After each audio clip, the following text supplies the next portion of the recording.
శ్రీమాత్రే నమ. జయ గురు దత్తాత్రేయ నమ. ఈ వీడియోలో మనం రాహు కేతు గ్రహాల ప్రభావం వివిధ రాశుల వారి మీద ఏ విధంగా ఉండబోతుంది,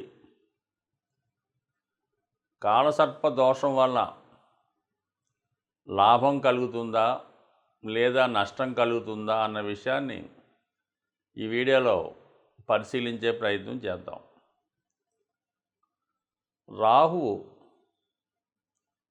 ఒక విధంగా ఆశకి కారణమవుతుంటాడు. భూలోకం మీద ఉన్నటువంటి సర్వ సౌఖ్యాల మీద తనకి ఆధిపత్యం ఉంటుంది. అన్ని సౌకర్యాలు తనకే కావాలని ఆశతో ఉండడం జరుగుతుంది. అంటే రాహుగ్రహ ప్రభావం ఎవరి మీద ఉంటుందో వాళ్ళకి విశేషమైనటువంటి ఆశ, అలాగే విపరీతమైనటువంటి గర్వం, కోపం, అంటే మామూలుగా 6 దుర్గణాలు అంటారు కదా, ఇవన్నీ కూడా అంతర్గతంగా రాహుగ్రహానికి అంతర్లక్షణాలు అన్నమాట. రాహు ఎప్పుడూ కూడా హీరో కావాలనుకుంటూ ఉంటాడు. అలాగే నాయకత్వ లక్షణాలు కలిగి ఉంటాడు. అన్యాయాన్ని ఎదిరించే ప్రయత్నం చేస్తుంటాడు. సో ఏది చేసినా కూడా ఇంటర్నల్గా తనకి స్వార్థం ఉంటుంది. ఈ విధంగా రాహు ఆశ, కోరికలు వీటి మధ్య ఎప్పుడూ కూడా మానవుడు జీవిస్తూ ఉంటాడు. అంటే రాహుగ్రహ ప్రభావం ఉన్నవాడు.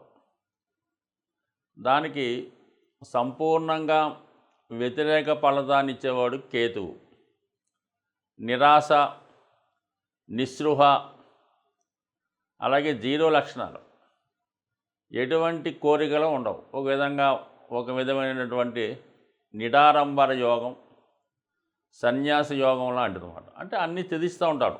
తన దగ్గర ఉన్న ప్రతీది కూడా ఇవ్వడం జరుగుతూ ఉంటుంది. ధనుసు రాశి వారికి చతుర్థంలో రాహు, దశమంలో కేతువు. ధనుసు రాశికి గురువు అధిపతి. అటువంటి గురువు యొక్క రాశి అయినటువంటి మీనరాశిలో రాహు ఉండడం వల్ల ఈ రాహు యొక్క ప్రభావం మీనరాశిలో ఉంటే ఎటువంటి ఫలితం వస్తుందో ధనుస్సు రాశిలో రాహు ఉన్నట్టే భావించి మరి ధనుసు రాశి వారు ఫలితాలు తెలుసుకోవాల్సి ఉంటుంది. రాహు చాలా పవర్ఫుల్ ప్లానెట్ అన్నమాట. దానికి మల్టిపుల్గా ఎలా ఉంటుందంటే, రాహు ఏ గ్రహంతో కలిస్తే ఆ ఫలితం, ఏ రాశిలో ఉంటే ఆ ఫలితం, ఎవరితో చూడబడితే ఆ ఫలితం, ఎవరిని చూస్తే ఆ ఫలితం, ఈ విధంగా మంచి బలమైనటువంటి ఛాయాగ్రహం అనుకుందాం. అయితే ప్రస్తుతం 4వ స్థానంలో రాహు ఉండడం వల్ల జాతకుడికి మానసిక సంఘర్షణకి లోనవుతుంటాడు. ఏ పని చేద్దామన్నా ముందుకు వెళ్ళలేకపోతుంటాడు. ఏది చేద్దామని ఇది తప్ప ఇది రైటా అన్నటువంటి అంతర్మదనంలో జాతకుడు ఎక్కువగా సంఘర్షణ పడుతూ ఉంటాడు. అలాగే గృహ సంబంధించిన విషయాల్లో, స్థిరాస్తి సంబంధించిన విషయాల్లో చాలా ఇబ్బందులు ఎదుర్కోవడం జరుగుతూ ఉంటుంది. తనకి ఇష్టం లేని వ్యక్తులు తన గృహంలో నివసించవచ్చు, తను ఉన్నటువంటి ఆఫీసులో పనిచేయచ్చు.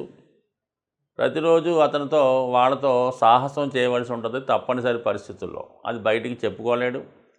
ఇంకో రంగం మొహమాట పరంగా ఇబ్బంది పడుతుంటాడు. అలాగే ఎక్కువగా జాతకుడి యొక్క మనస్సు పరిపరి విధాలుగా ఆలోచిస్తూ ఉంటుంది.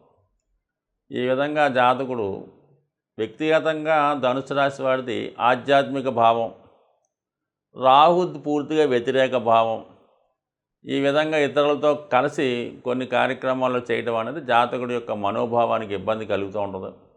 అయినప్పుడు కూడా జాగ్రత్తగా వెళ్తూ ఉంటాడు. 4, 8, 12 భావాల్ని రాహు యాక్టివేట్ చేయడం వల్ల ఈ సమయంలో జాతకుడు తన దగ్గర నుంచి ఏదో ఒక విలువైనటువంటి ఆర్టికల్లో, వస్తువో, స్థిరాస్తో ఏదో ఒకటి అమ్మే ప్రయత్నం చేయడం జరుగుతూ ఉంటుంది. సో ఈ విధంగా ఏదైనా అమ్మే ముందు 1-2 సార్లు ఆలోచించి నిర్ణయం తీసుకోవడం మంచిది. దాని తర్వాత మళ్ళా అటువంటిది పొందలేకపోతుంటారు. కానీ ఆలోచన ఈ విధంగా ఏదన్నా ఒక స్థిరాస్తి మీ పేరుతో ఉన్నా, మీకు ఒక స్థలం ఉన్నా, గృహం ఉన్నా, ఒక వాహనం ఉన్నా దాన్ని అమ్మే ఆలోచన ఎక్కువగా ఉంటుంది. ఒక విధంగా ఇరిటేషన్ వస్తుందన్నమాట. ఈ విధంగా దాన్ని ఆలోచించి నిర్ణయం తీసుకోండి. మళ్ళీ ఇది పోతే మాత్రం మళ్ళీ సంపాదించడం అన్నది కష్టం అనే నిర్ణయంకి రావడం మంచిది. అయితే ఒకవేళ ఏదన్నా వస్తువు ఆస్తితో అమ్మి ధనం వచ్చినా అది మీకు ఎందుకు కూడా కనపడదు. అది ఏమైందో కూడా అర్థం అవ్వదు. వచ్చింది వచ్చినట్టే వేస్ట్ అవుతుంటుంది. ఏదైనా అమ్మేమని పేరు మాత్రం మిగులుతుంది. ఏం చేసామంటే ఏం చెప్పలేము. అందుకని జాగ్రత్తగా నిర్ణయం తీసుకోండి. ఈ కేతువు దశమ స్థానంలో ఉన్నప్పుడు వృత్తి మీద ఎక్కువగా నిరాశ కలుగుతూ ఉంటుంది. ఏదో మీరు ఏ ఉద్యోగం చేయొచ్చు, వ్యాపారం చేయొచ్చు, స్వతంత్ర వృత్తిలో ఉండొచ్చు. దాని మీద మీకు శ్రద్ధ ఉండదు. ఏదో ఈజీగా మనం సంపాదించేద్దామని మనకు సంబంధం లేని వ్యవహారాల మీదకి మనసు మళ్ళుతూ ఉంటుంది. ఈ కొత్త వ్యవహారాలు చేద్దామన్నటువంటి కేతు ఆలోచనకి రాహు సహకరించి ముందు డబ్బు కావాలి కాబట్టి దానికి ముందు ఇల్లు అమ్మేద్దాం, తర్వాత చూసుకోవచ్చు మనం ఏం చేద్దాం అన్నటువంటి ఆలోచనలు వస్తూ ఉంటుంది.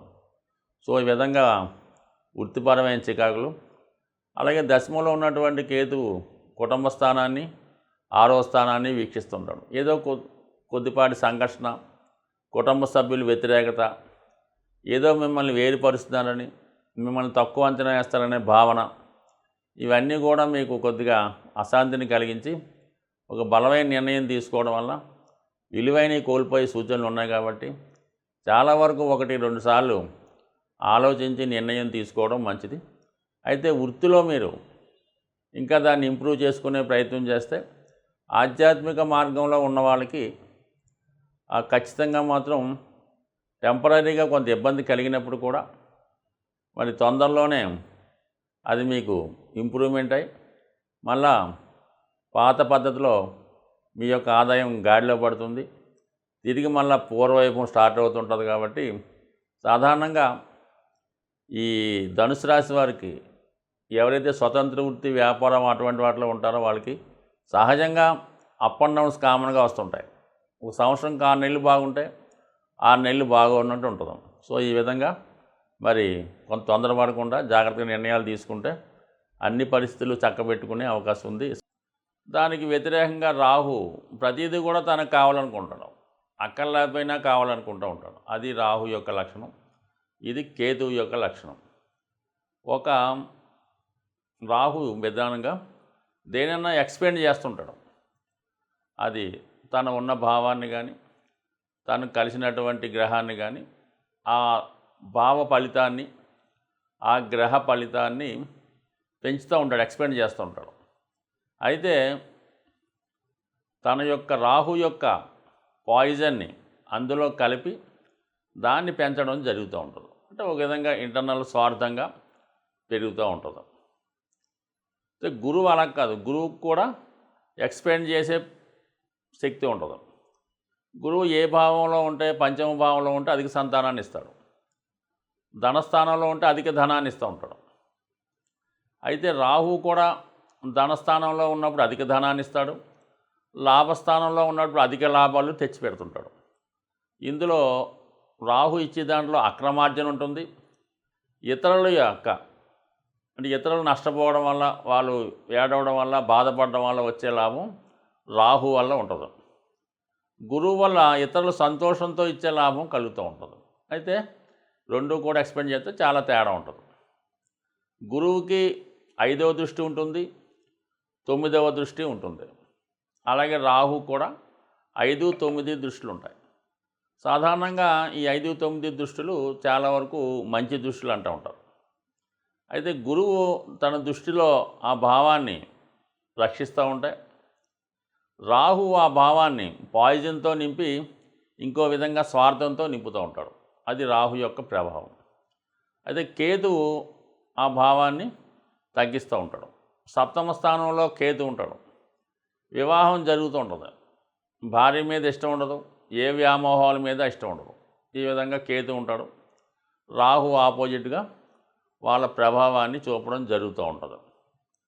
సో మరి ప్రస్తుతం ఈ రాహు కేతువుల సంచారం, రాహు మీనరాశిలో ఉంటూ గురువు యొక్క రాశిలో ఉండడం వల్ల, అలాగే ఎటువంటి గ్రహాలతో కూడా కలయిక లేదు రాహుకి. కేవలం తను ఒక్కడే మీనరాశిలో ఉండి పూర్తి స్వతంత్రంతో తన ఫలితాలు ఇవ్వడానికి సిద్ధంగా ఉన్నాడు.